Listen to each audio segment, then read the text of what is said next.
മലയാള സിനിമയിലെ മുൻനിര നായകന്മാരുടെ കാര്യം എടുത്താൽ 100 കോടി ക്ലബിലേക്ക് എത്താൻ കഴിയാത്ത നായക നടനാണ് ശ്രീ മമ്മൂട്ടി.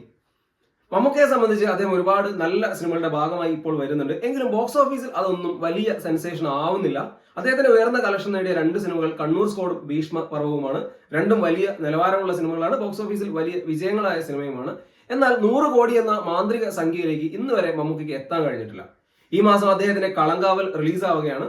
പേഴ്സണലി എനിക്ക് തോന്നിയൊരു കാര്യം, ഈ സിനിമ ഗംഭീരമാണ് എന്നൊക്കെയാണ് ഇൻസൈഡ് റിപ്പോർട്ടൊക്കെ വരുന്നത്. അങ്ങനെയാണെങ്കിൽ ഉറപ്പായിട്ടും ഇത് 100 കോടിയിലേക്ക് എത്തും. കാരണം 2022-ലോ 2023-ലോ ഉള്ള പോലെയല്ല ഇന്ന് മോളിവുഡിന്റെ ഒരു മാർക്കറ്റ് ഉള്ളത്. അതിന് നിരവധി എക്സാമ്പിൾ ഉണ്ട്. കാരണം നമുക്ക് നല്ല ക്വാളിറ്റി ഉള്ള ഒരു സിനിമ, അതിനകത്ത് ഒരു സൂപ്പർ സ്റ്റാർ അസോസിയേറ്റ് ചെയ്തിട്ടില്ലെങ്കിൽ പോലും 20 കോടിയൊക്കെ സിംഗിൾ ഡേ ഹെവി ഒപ്പീനിയനിൽ എടുക്കാൻ പറ്റും. ഇപ്പൊ ലോക അത് തെളിയിച്ചിട്ടുള്ളതാണ്. ഇപ്പൊ തുടരുവാണെങ്കിൽ നമുക്കറിയാം, അത്ര ഹൈപ്പ് ഇല്ലാതെ വന്ന് നല്ല റിപ്പോർട്ടോട് കൂടെ കയറിപ്പോയി. അതൊരു മോഹൻലാൽ ചിത്രമായിരുന്നു, സോ അത് വേറെ ലീഗിൽ പോകുമെന്ന് നമുക്കറിയാം.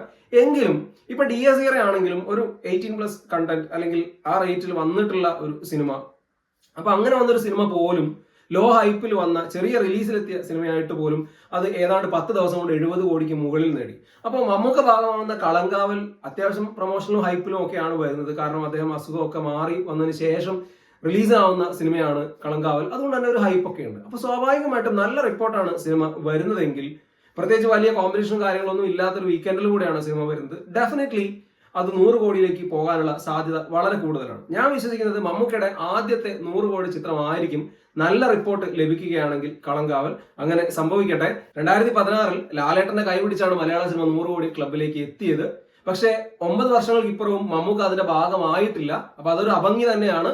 എന്തായാലും കളങ്കാവലിലൂടെ മമ്മൂക്ക 100 കോടി ക്ലബിന്റെ ഭാഗമാവട്ടെ.